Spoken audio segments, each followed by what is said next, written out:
I'm Gabriel Rosenfeld, the president here at the Center for Jewish History. Today's symposium, formally speaking, was conceived about a year ago to help celebrate the Center for Jewish History's 25th anniversary. We'll be holding our 25th anniversary gala on December 9th, and there'll be more news pertaining to that in the coming days. Ever since opening our doors in the year 2000, CJH has been the nation's preeminent institution devoted to the preservation and study of the Jewish past, boasting an archive of more than 100 million documents and 500,000 books in our library. The Center, of course, as you all know, is not just devoted to preserving the Jewish past, but through our public programming and exhibitions, we mobilize historical knowledge to address present-day challenges. 3 years ago, we established the Jewish Public History Forum, which sponsors full-day symposia such as this one on all kinds of historical topics of contemporary relevance. We've since held symposia on Jewish responses to fascism from the 1930s up to the present, the American-Jewish relationship to Zionism, the history of immigration, and so many others. Today's event continues in that tradition by taking a broad perspective on some of the critical issues that are on the minds of contemporary Jewish historians. As you'll see in your programs, our symposium seeks to take stock of the field of Jewish history, certainly in the United States, by examining its vibrant past, its challenging present, and its uncertain future. With so many things today in flux in the realm of politics, education, technology, it's no surprise that Jewish history has been profoundly affected as a discipline. So we're extremely fortunate today to have gathered 20 of the country's leading Jewish historians to help us understand where we've been and where we might be headed. So a couple of housekeeping matters. The format of today's symposium is relatively straightforward. You'll see in your programs that our panelists will be discussing 5 questions over the course of the day. Each session will run approximately for an hour, with the final section, 15 minutes, roughly reserved for audience Q&A. And there will be staff people in the aisles about 20 minutes before the end of each hour, asking you to submit your note cards, which will be collected, and then they will be looked at and discussed in the final 15-minute block. Before we proceed with our first panel, I'd like to sincerely thank our sponsors.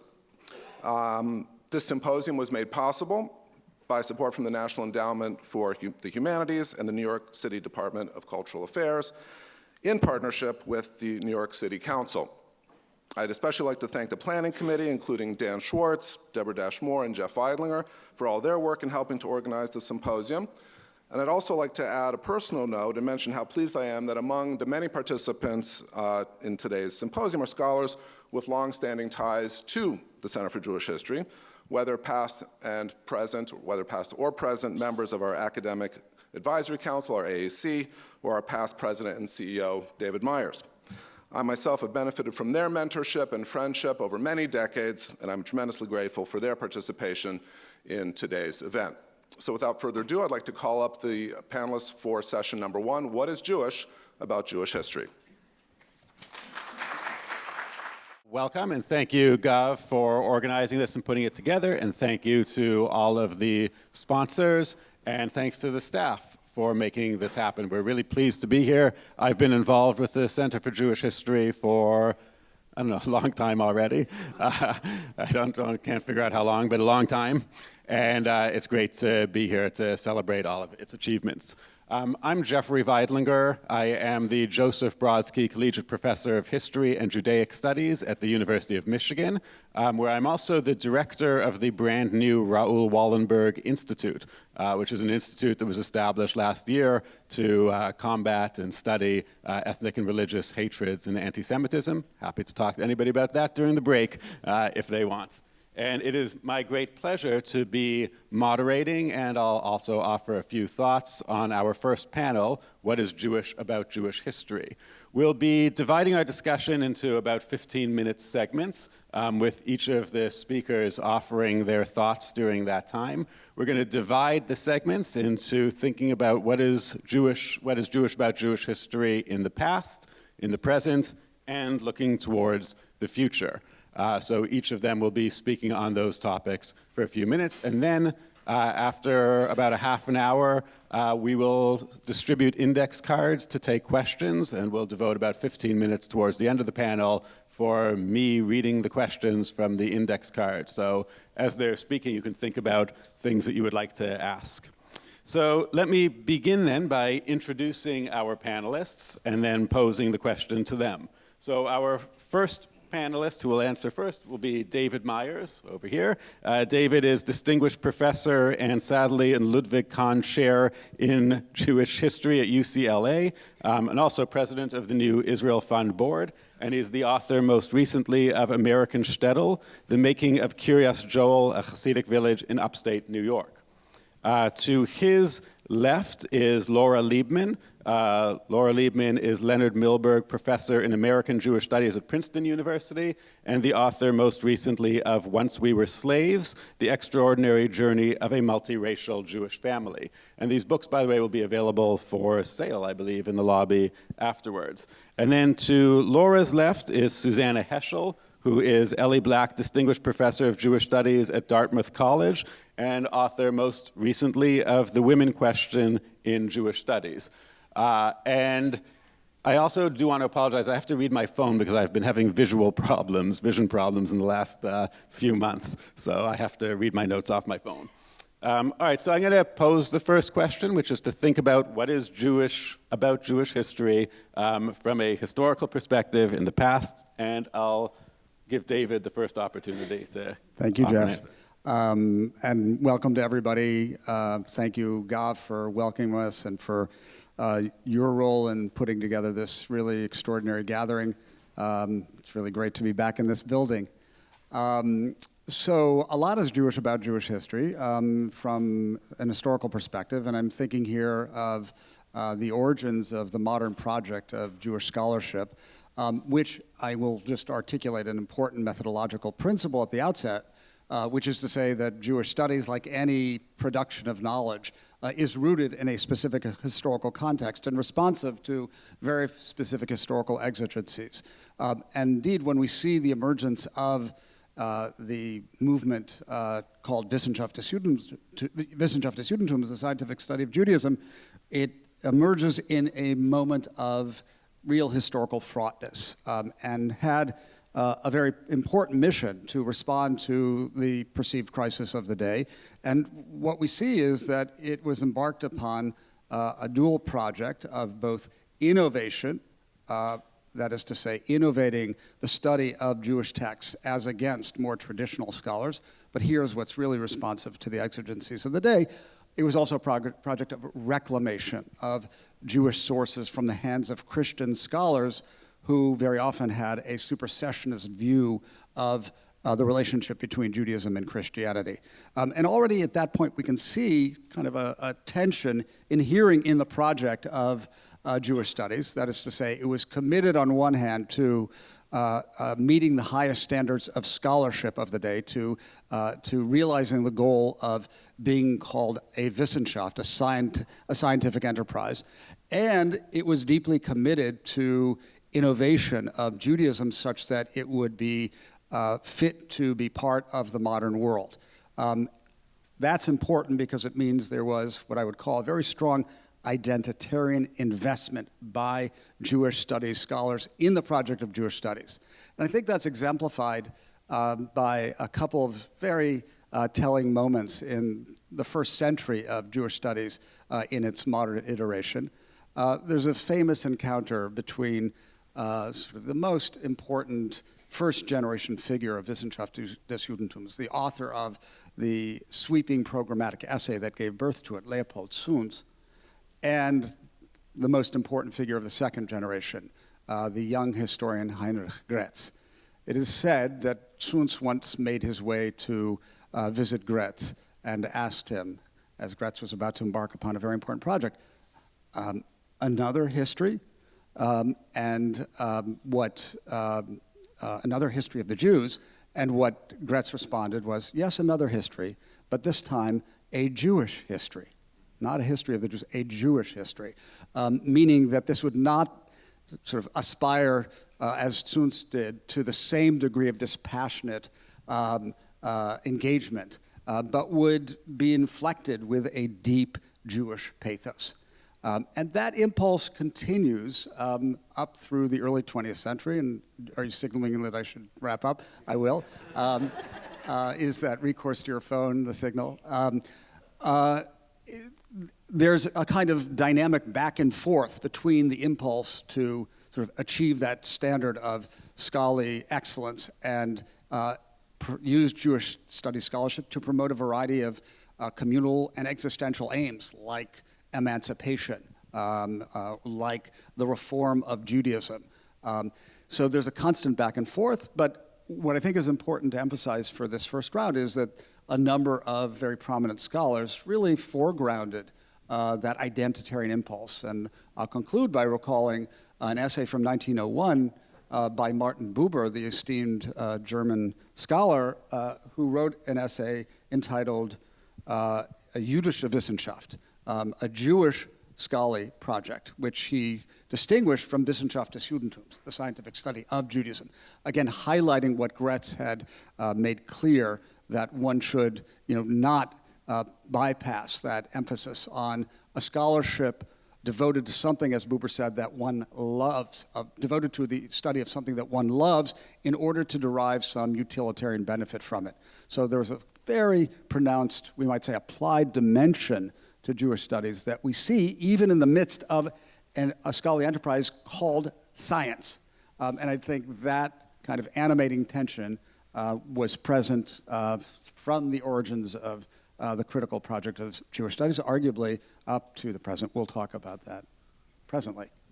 And of course, we're also talking about a time period here when we're talking about the 19th century after emancipation or during the process of Jewish emancipation, where prior to emancipation, there was really no need to ask what was Jewish about Jewish history because everybody knew who the Jews were. They were segregated. There were specific laws relating to them. There was very little Jewish secularization. So the divisions between Jews and non-Jews, I think, were much more clear. And come the 19th century, those divisions start to break down.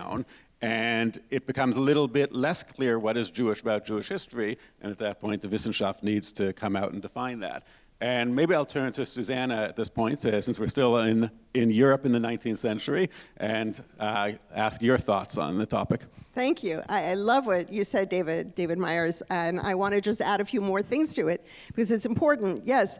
First of all, I would say that I think that the scholars in the 19th century in Germany who started writing about Jewish history not only broad overviews, but also very specific analyses of particular Jewish texts and periods of time. I think what they were trying to do was even more than write a Jewish history. They were trying to reconceive the map of Western civilization. They were trying to say, no, Judaism isn't some dead, desiccated branch. It's the foundation of the West, with the Bible, with God, monotheism, ethical religion, rational religion, and so on. And in that sense, they wanted to overturn what was going on in the academy and say also, you cannot know your history unless you know Judaism. You can't know anything about Christianity or about Islam unless you know rabbinic Judaism as well as the Bible. And that was revolutionary. And I think, actually, not only did they know it, but some of the Christian scholars who read their work also knew that that was the agenda and didn't always like it, which I understand.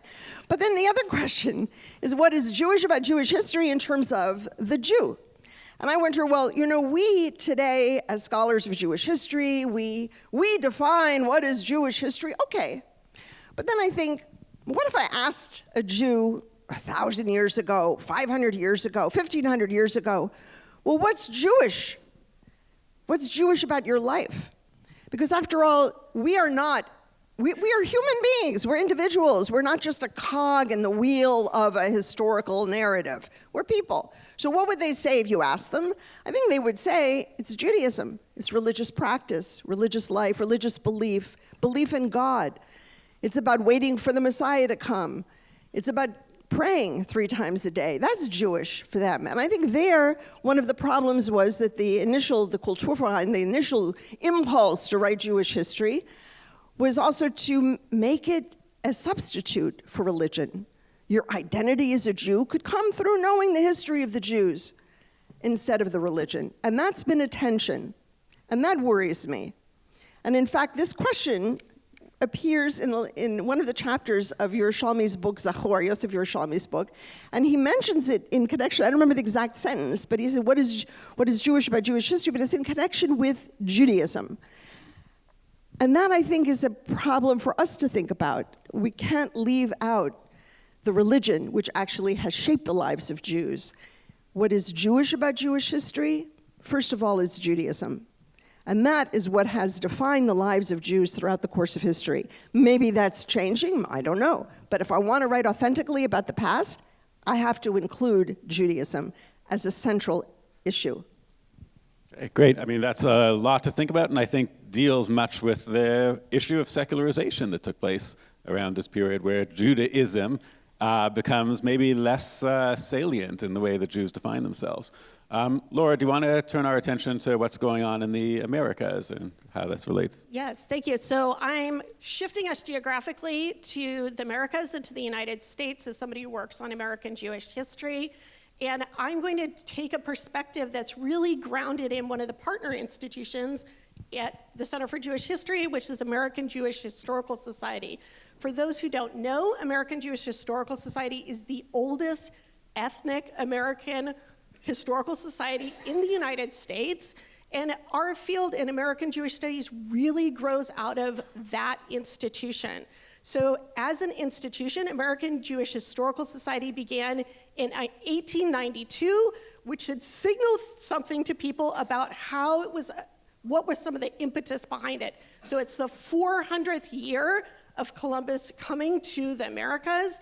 And very early on, the definition of what Jews were contributing was very focused on this issue of Jews as a contributor to the larger ethnic American landscape, as well as Jews' contribution to the country.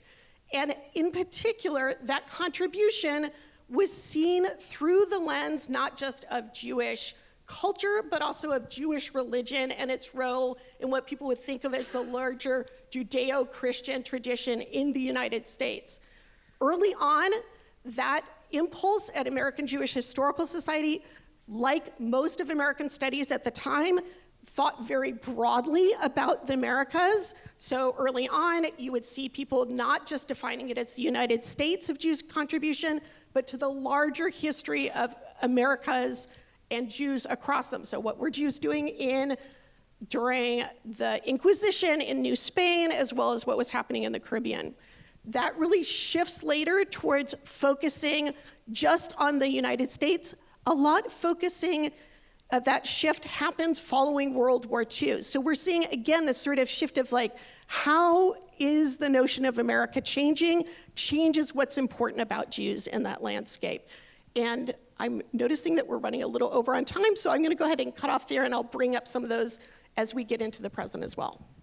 And maybe I'll just add my thoughts a little bit on the past from the perspective of somebody who works on Jewish history in Russian and Eastern Europe. And from that perspective, I think that the construction of an idea of Jewish history comes less out of this Wissenschaft tradition, less out of the scientific tradition, and more out of a desire to construct the notion of Jewish nationhood. That as it becomes less clear who Jews are because of the breakdown of these strictures and the breakdown of legal definitions of different groups of people, Jews start to wonder, who are we? How can we define ourselves? And some of them look to define themselves as a nation. And the concept of a nation is a new idea that just emerges in the 19th century. And a lot of Jewish thinkers and Jewish historians say, really, we are a people just like other people. Just as the way the Italians can unite around Rome and become an Italian people, Jews can do the same. And they start to think of themselves as a nation. At the same time, there are other thinkers who argue, no, we're not so much a nation, we're a race. And they start to investigate, measuring skulls and things like that and make arguments. And these are Jewish thinkers doing this as well, making the arguments that maybe Jews are best defined as a race. And there's all different ways of trying to determine how Jews can define themselves once the legal distinctions start to break down. And I think we see a lot of this debate happening around Jewish history in trying to determine what makes Jews Jewish. So let me turn with those thoughts to our segment on the present. What is Jewish about Jewish history in our world today? And I think for this round, I'll start with Susanna. Well, first of all, I think one of the most interesting things that's happened is to see non-Jews take an interest in Jewish studies and make such important contributions. I see that as an extremely important development. But I also worry a bit about the larger environment in which we live. So going back, if we think about what was education about, what was the purpose? Think about David Sorkin's work on the concept of the German word Bildung. Education is not just an acquisition of knowledge and information, it's about the cultivation of the self. It's education for the mind, for the soul, for ethical behavior. I'm struck by this, and I think sometimes today we've lost that. I worry that we don't have enough in our homes, in Jewish homes, in anybody's home, of learning, of study, of discussion, of books. I worry when I have students who come to Dartmouth College, so obviously they've studied hard, they've worked hard, they've never been to an opera, they've never heard a symphony orchestra, they don't know some of the very basic books of the West, they've never read a Shakespeare play, and so forth. I wonder if what their interest is the acquisition of a degree to move on to a profession, but we've lost the sense of Bildung. And I would like us to try to revive that. And I do think that that is crucial in Jewish studies today. So I ask myself, I have wonderful students, they're so smart, they'll memorize everything and regurgitate it on an exam and probably forget it the next day, I don't know. But how can I, in teaching Jewish history and Jewish thought, how can I cultivate Bildung? How can I present a course where they are also learning something for their soul, for their ethical behavior in the world, and not just acquire information? That, I think, is the challenge today. Yeah, and that is such an important question that I think we all deal with. What are students, what today's generation thinks about being Jewish and how they view their Jewishness? And I know David and I were just talking in the green room about surveys that we're doing, that both of us are undertaking at our respective universities, that will try to kind of get at this question of how Jews and others conceive of their own identities. So maybe, David, I'll give you... Sure. And just to add a little bit of spice to the morning, I want to, in some sense, diverge from what Jeff said in his analysis of the shift from the first generations of German-based Jewish scholarship to Eastern European, because I think the same two elements were present. The instrumental element to utilize scholarship, in that case, on behalf of a more materialist, nationalist conception of Jewishness, and at the same time, a commitment, some fealty or allegiance to a standard of excellence that was often connoted as science. One of the partner institutions of this larger center is YIVO, the Yiddish Wissenschaftliche Institute, so that impulse of Wissenschaft was present as well. The dynamic or relationship was perhaps different, but those two elements were present. And I mention that because I think it's also important in narrating where we come to when we get to the United States. I think those instrumental and or applied and pure elements are present in the project of Jewish studies in the United States. But it's really important to note that when we think of the present, we are still operating in the shadow of two towering events that have really shaped the paradigm of Jewish identity and culture in the world, which is to say the Holocaust and the founding of the State of Israel. And I think they lent new urgency and motivation to utilize the project of Jewish studies as a way to convey important Jewish values. At the same time, it's really important to note that what we see in the United States is the integration of Jewish studies into the secular university system. And that's sort of a development of world historical importance in the history of Jewish studies. It's more, we can say more than that, which is the institutional growth of Jewish studies coincides, and I would say is causally linked, to the rise of ethnic studies in the United States, which had a I think, unmistakable and unapologetic instrumental or applied element to it. And in some sense, we therefore see a kind of juncture or clash between the kind of impulse to integrate into the university and achieve recognition as equal to other pursuits, and the persistence of that instrumental, applied, or identitarian dimension. I think that's important to bear in mind in thinking about the current moment, which is, it seems to me, a moment of very considerable crisis. I tend to think that we are at the end of the golden age of higher education in the United States, and perhaps of Jewish studies in the United States. And that's in part for institutional reasons, which is to say there has been a saturation of positions and centers in Jewish studies, and there's no more room to grow, especially with declining student populations. So what will be? There are also very important political reasons why we're at where we are, and I think those political reasons are both internal and external.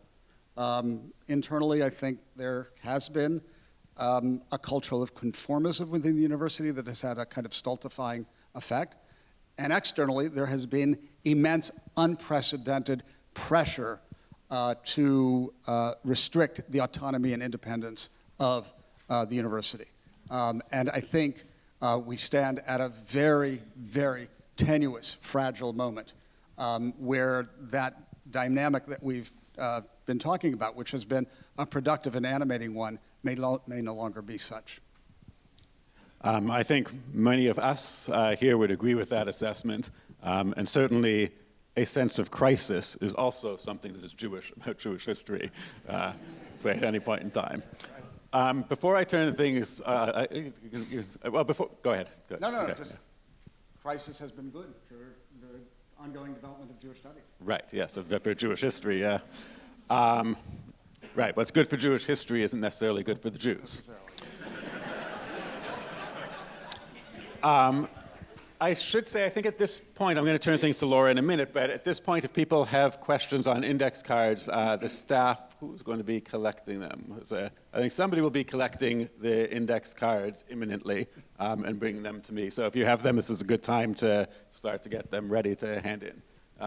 Laura, I'll turn the question to you. Yeah, thank you. I think I'll pick up on some of the themes that both of you brought up, namely this moment of crisis, and to try and explicate a little bit about why Jewish studies, other than the recent events in Israel, what has made it sort of a focus point for a lot of tensions on campus.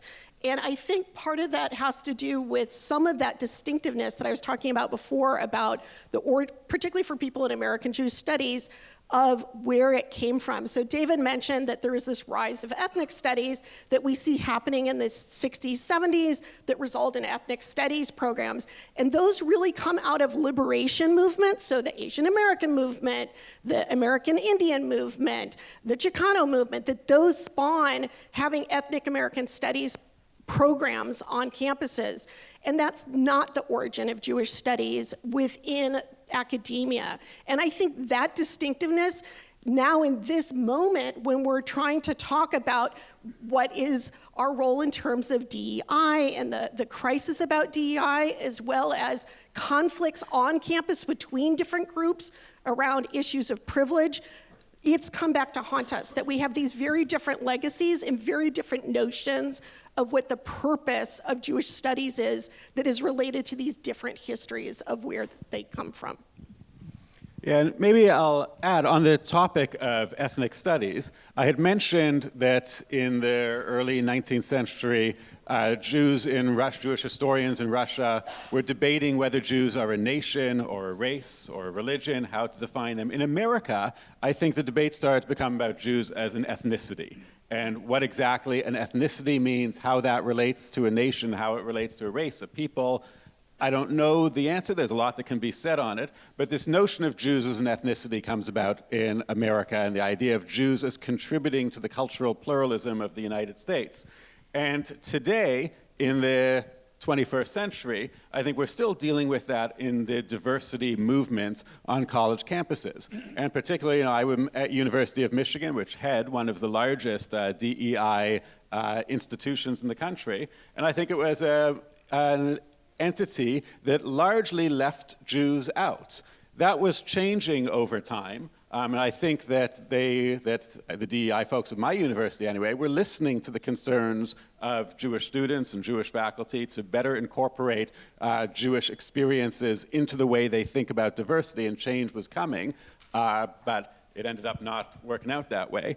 But in any case, I do think that Jews can be thought of in this element of diversity, in this rubric of diversity. And much of it really comes from the idea of Jewish studies as perhaps, I don't know, an antidote to anti-Semitism, which we're also seeing a resurgence of. Again, we are always seeing a resurgence of anti-Semitism. But today in particular, the growth of Jewish studies and the growth of thinking about Jews is part of that movement. And I don't know how this is going to manifest itself in the future. We'll see exactly what happens as things move. But let's maybe turn towards the future. And this time I'll start with Laura. Sure, thank you. So I'm going to sort of shift hats a little bit away from Jewish American Studies. I'm currently the president of the Association for Jewish Studies, so I'm going to take a little bit of a broader view in my comments about the future. And for me, I feel like there's a couple of things other than, I feel like we've heard a little bit of the doom narrative, and I definitely see that one of the things that has been consistently a concern that we have going forward is both pressure from outside of academia and within inside of academia for Jewish studies to be somehow a solution point, as well as having served as a problem point, and that pressure creates a unique position for Jewish studies programs on campuses. So that's one thing that I think supports both, there's some optimism in terms of anti-Semitism programs coming up and embracing that, but also a lot of concerns about what does it mean to bear that responsibility.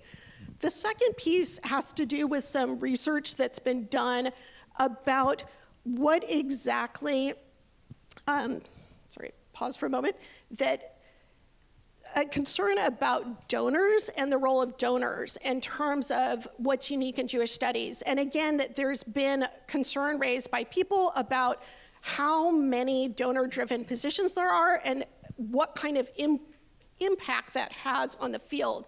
I think there's actually, to my view, sort of a good message in that. I know there's been a lot of negative sense within the community about the pressures that donors can place upon people in Jewish studies to shift programs one way or the other, or to have a particular political view. I actually think that it may be a moment where Jewish studies has more resilience than other programs in the humanities. And that's because so many of our positions are donor-driven that at a moment when universities are trying to take money away and not replacing people, those positions are less fungible. So it's less easy to take one of those positions and make it into computer science than a position which isn't designated, doesn't have designated funds. And I think that's also true for certain Jewish studies programs in terms of the future, that if they received a lot of donor money, yes, there may be pressures, but they may also be less susceptible to having that money taken away and replaced in other places of the university. So a small moment of optimism in terms of the landscape of humanities. It's nice to hear some optimism in a panel on Jewish history. You don't get that all that often. Let me just return to something that I think you said a little bit earlier on the notion of privilege that we were talking about just before, to say that it's interesting that the way the language of privilege has been used lately is really structures a lot of DEI, what were DEI efforts. And for Jews, that's problematic, particularly because Jews may be privileged in many ways on average in the United States, but historically it is precisely on account of the perception of privilege that Jews have been discriminated against. And so that makes this a little bit difficult. It makes it kind of a precarious privilege for Jews, where they know that historically they have suffered the most when they have been accused of being in a privileged status. So I think that's, I can't remember who brought up privilege, but I think that's the point worth raising. Returning to the future and perhaps the optimism of the future, although I know I'm going to ask David to speak, and I have a feeling he's not going to be all that optimistic. But David, what do you think of the future? Well, I want to say just a couple things. First about diversity, and sort of adopt a wider historical lens to say that it is really owing to the principle of diversity that Jews made their way into the university. And the university has been an absolutely indispensable instrument of advancement of Jews into the mainstream of American society.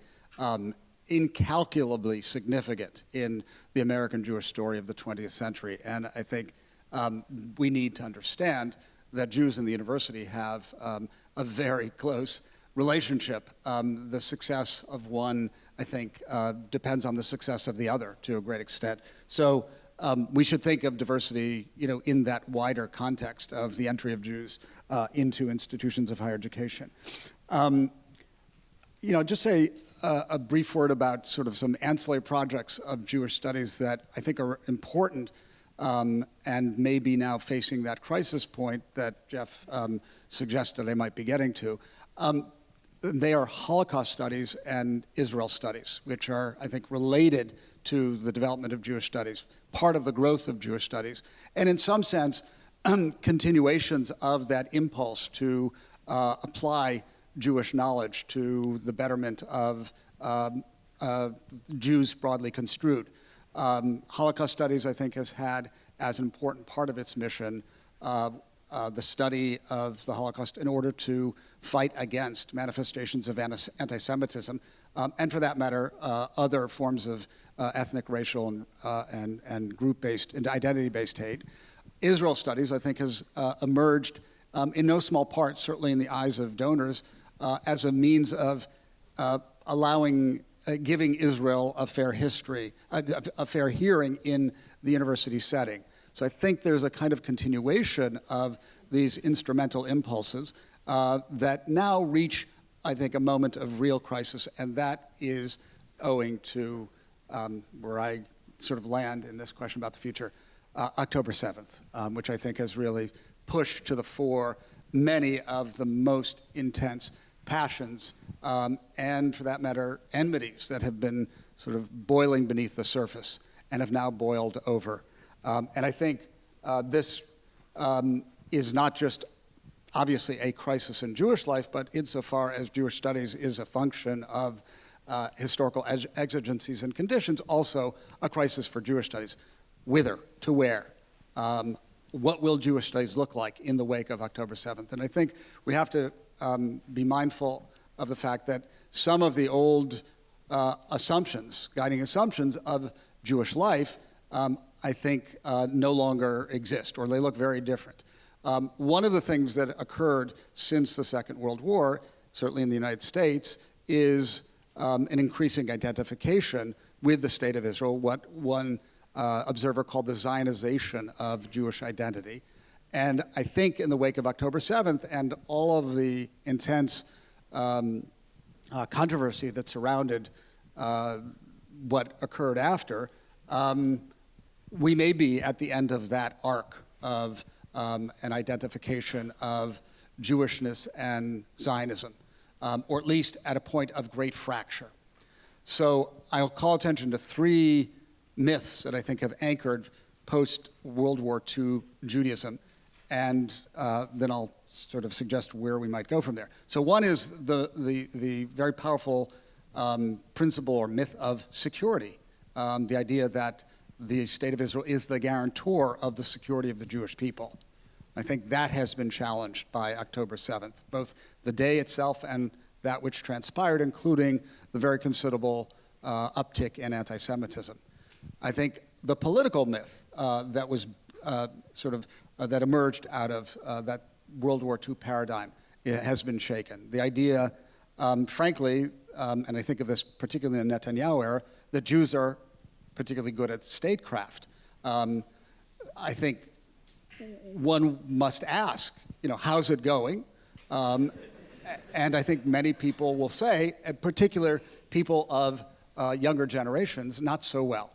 But what I think is perhaps most important for me, and this relates back to Susanna's call for us to focus on Judaism, the living, vital religious culture, is the spiritual myth, we might call it, which since the Second World War has really been premised on an entwining of the religious and the political, of sort of a kind of sacralization of the Israel project as a kind of religious article of faith.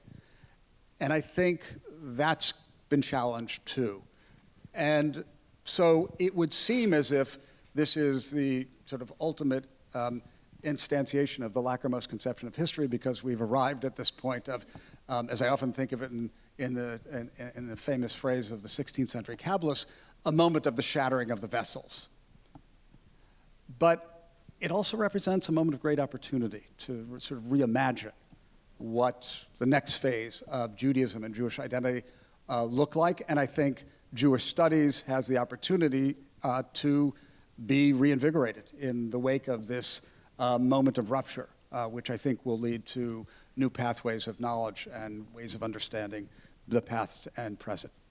Well, I'm very pleased that you were able to get to optimism there as well. So I guess we're all looking forward to a bright new future. Susanna. I'd like to be, for a moment, pessimistic about the present and maybe have some optimism for the future in this sense. When I look at our situation within the larger world of scholarship, I remember in my days as a graduate student, everybody was thrilled with Sandra Gilman, and everybody thought, boy, Jews, that's the way to understand the world. Study something about Jews. People were so excited about studying Jews, in literature, in history, and so on. Now we are excluded in a way that is startling, shocking, and horrifying to me. I feel excluded in just about every discipline, especially in the ethnic studies curriculum. We fit and we don't fit in ethnic studies, as we know, and that's always been the position. Do we fit? Do we not fit? I think there's a rigidity in ethnic studies. It's not allowing that field, those fields, to understand the complexity that Jews represent, and that's their problem, not our problem. But meanwhile, they're not listening. We are excluded, and I think that's horrible for many reasons, including because, Jewish studies is also made more vital by our interactions with people in other fields, when we engage with people who are in comparative literature or in the study of anti-Black racism. We learn something about how we can think more deeply and more constructively about anti-Semitism when we talk to those people. So to be excluded is very damaging intellectually, for one thing. I want to just say on the question of DEI, who's against equality? Everybody wants equality, of course. The problem with DEI is October 7th, which is they didn't know what to do. They were paralyzed. They didn't do anything. That's their problem. And for me, they're finished, these programs. They didn't know how to react to that crisis. So in that sense, yes, the universities are going to be reconfigured. They have to be, because they can't continue the way we are at this moment. This is not working. Is there some optimism for the future? I'll just say in my own personal experience, we're not the only group, Jews, responding to the Enlightenment. The Enlightenment, we always think about Kant, what is enlightenment, reason, rational, etc. But let's remember, first of all, the French Revolution was followed almost immediately by the Age of Terror, by the guillotine. Let's remember that while Kant's writing, there's the Marquis de Sade writing in France. That there is an element of the sadistic that is actually, I think, coming to the fore now, in particular after October 7th, when people said they felt exhilarated. When 1,200 people are murdered, you feel exhilarated, that's sadistic. And so we also need to pay attention to the mood, not only what is said, but how it's said, and where we fit in. But I'm teaching together with a colleague of mine at Dartmouth, who's a specialist in modern Arabic literature, a comparative course. Yes, we Jews speak about Bildung, about education as a cultivation of the self, In Arabic, the word is adab, and they have the same understanding. Education for the sake of cultivating oneself ethically, spiritually. We have something, in other words, that we can learn through a comparative approach, which we haven't done enough of in Jewish studies. We've done some, we can do more, especially with a group that has no contact with us, or not very much. That's important and interesting. I think we can learn, for instance, that in Arabic, Freud's term unconscious is translated as nafs, which means soul, like the cognate for nefesh. In Jewish translations, we have, I try to say, de-religionized, I would say, rather than secularized, but we've taken the religious element out, and that's something we need to repair.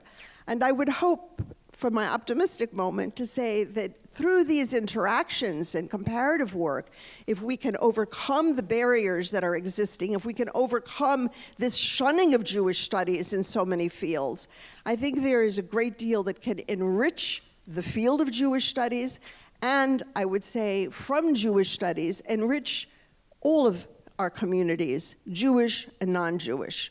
And I hope that that can be our goal. Thank you. So we do have some optimism, a little bit of optimism from everybody in some ways. I'll say, on my own campus, the reaction to October 7th, I think, was also really traumatic from multiple perspectives. Not only that, there were multiple responses. There were some people, of course, who reached out and were very sympathetic, but there were also some people who had bought in to this oppressor-oppressed model and viewed the Israelis as the oppressor already on October 7th. And there were massive demonstrations on my campus supporting what happened on October 7th already on the Monday, October 9th. So I think that's a big inflection point. And one of the questions going to the audience questions asks about October 7th as an inflection point, which I think we talked about.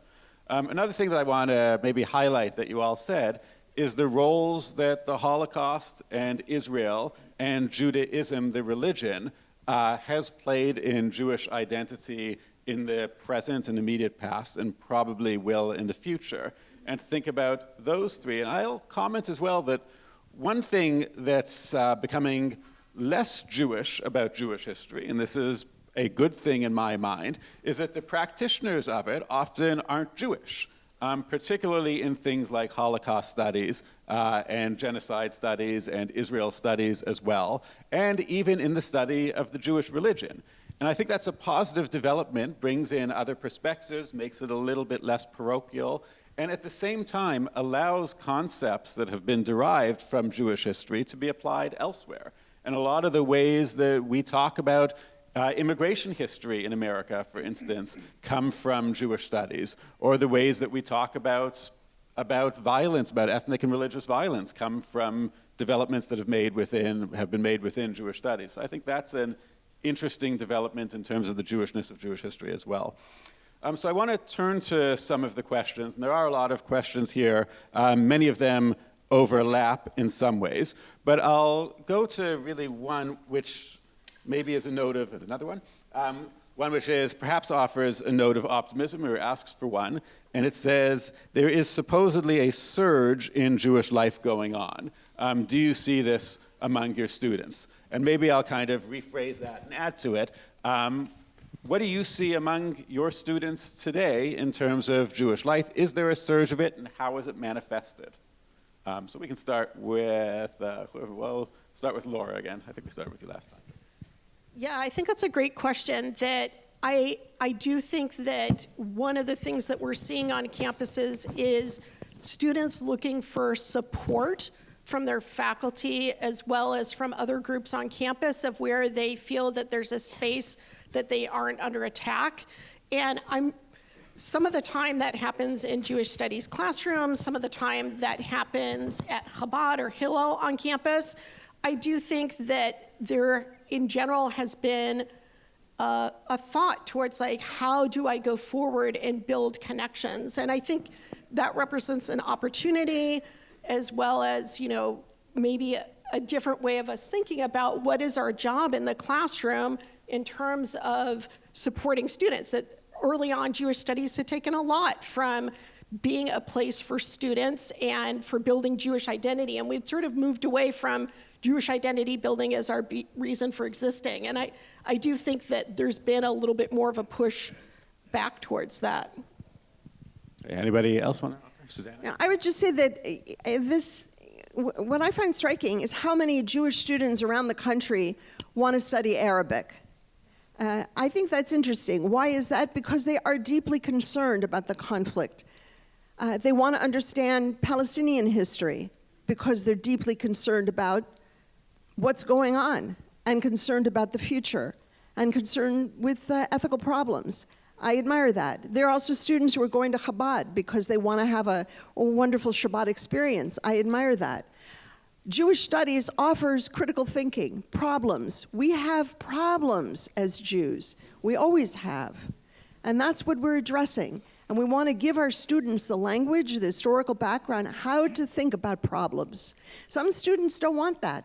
Some parents don't want that. They want everything to be happy. It's not always happy, you know. Okay, so how can we deal with our unhappiness, with our worries? We address those worries in Jewish studies classes. That needs to be understood by parents, by donors, by colleagues. It's a time of great perplexity for Jewish students. It's also a time of increased activism, of a sense of mission across the political spectrum. So I have students who are very involved in advocacy on behalf of Israel. I have students who were very active in the encampment at UCLA, who certainly don't regard themselves as anti-Semitic, nor do they support Hamas, but identified with what they saw going on in Gaza. And I have students who try to mediate between those two poles, who sort of say, you know, I think that was terrible, and I think that's terrible, and it's okay to say that. And they feel very lonely, I should say. All of these different student groups, I think, feel lonely. So being a faculty member, for me, has meant providing really just an open door and welcome ear to what they have to say.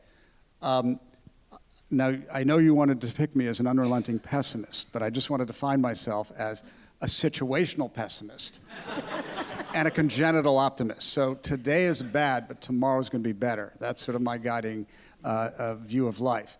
So here, too, I think there's the possibility to move beyond that state of perplexity and the deep chasms that have been so evident.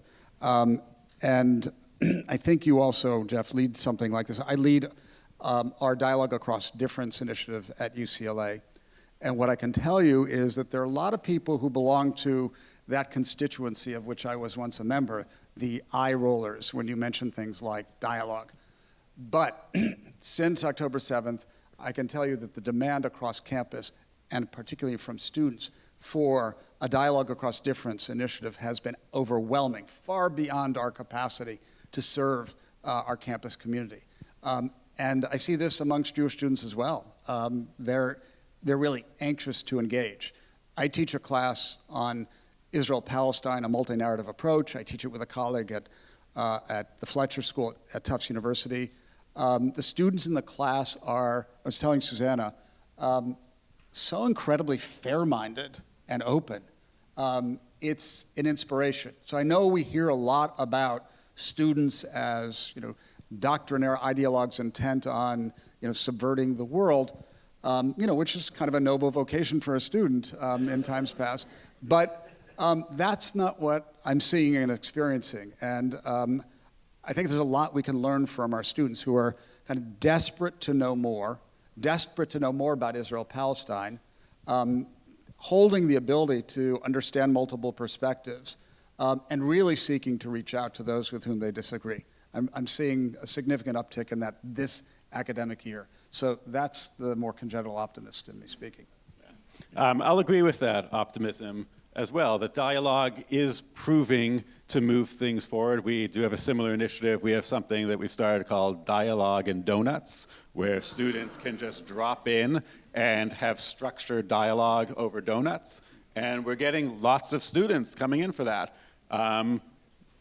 I don't know just for the donuts, but the donuts are good, but they're also having real dialogues across differences. And it's interesting we can do that in the classroom as well. It's funny that in the quad, they're often just yelling at each other, but in the classroom, we're able to construct atmospheres in which people from very different backgrounds really do have difficult conversations about the future. I know we have just about 3 minutes left here, and I don't even think that'll be enough time to read the questions, let alone answer them. But I will just pose one that kind of cuts across a lot of these, which is to think about universalism versus particularism. And I know this is a much bigger question that you can each answer in 1 minute, but to think about the role of whether Jewish history should be taught as maybe as a broader rubric within history, or whether it should be separate from Jewish studies, and there's a bunch of questions that touch on related issues. So on the topic of universalism and particularism, 1 minute each, starting with David. I'm not sure which of those pools to jump into, but I would say that for me, a key to Jewish survival has been the capacity, essentially, to navigate between particularist and universalist impulses. The impulse to preserve group distinctiveness has been very pronounced, but not to the exclusion of the desire to integrate into host societies in which Jews have found themselves, if only in the first instance for reasons of economic necessity. But what came with that was a considerable degree of cultural absorption, what the great Gershon Cohn called the blessing of assimilation, absorbing the culture and language and currents of that host society, translating them into a Jewish idiom, understanding this constantly moving and quite porous boundary line between groupness and group distinctiveness and integration into the wider world. That, to me, has been a key to Jewish survival, and it seems to be continuing today. Laura, 1 minute of reflective thoughts on? I'll pass it. It's okay. Okay, Susanna? Well, universal, first question would be, who's a Jew? Whom do we count in Jewish studies? I think our narratives have been very much centered for a long time on Europe and the United States. One of the things that Laura Liebman has done is to tell us that the Americas is not just the United States. It's the whole hemisphere. And I think the same is true when we teach a course in modern Jewish history. When I was a graduate student, it was Europe. Yeah, Europe, a bit of Russia, maybe a little England, maybe a tiny bit America. But forget about North Africa, Middle East, South America, South Africa, and so on, the rest of the world. So who is a Jew? And our histories have also been focused on Jewish men. Well, what about Jewish women? And sometimes we've talked in a way about that Jewish thought is about a canon of several men from Germany. Jewish thought is more than that.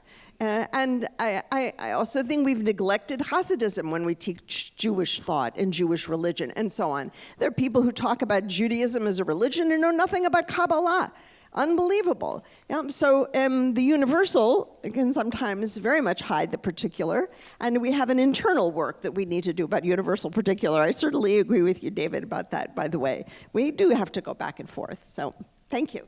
Yeah, and I'll just add on that topic that, in my view, historically, Jews have tended to thrive when everybody has thrived. And when everybody is lifted up, Jews have been lifted up. So I think, the betterment and the inverse takes place too. When societies have been most fractured and most in trouble is when Jews have suffered the most along with everybody else. So I don't know if that's optimistic or pessimistic for the future, but suffice it to say that we're all in the same boat together. And Susanna, you want to interject? You seem like you want to interject. We'll talk about it. Okay. Anyway, I think that we can all agree in a hope for a better future, and have some optimism for the future and for the future of Jewish history, the future of Jews, the future of Jewish studies, and our own collective future. So on that note, please join me in thanking the panelists.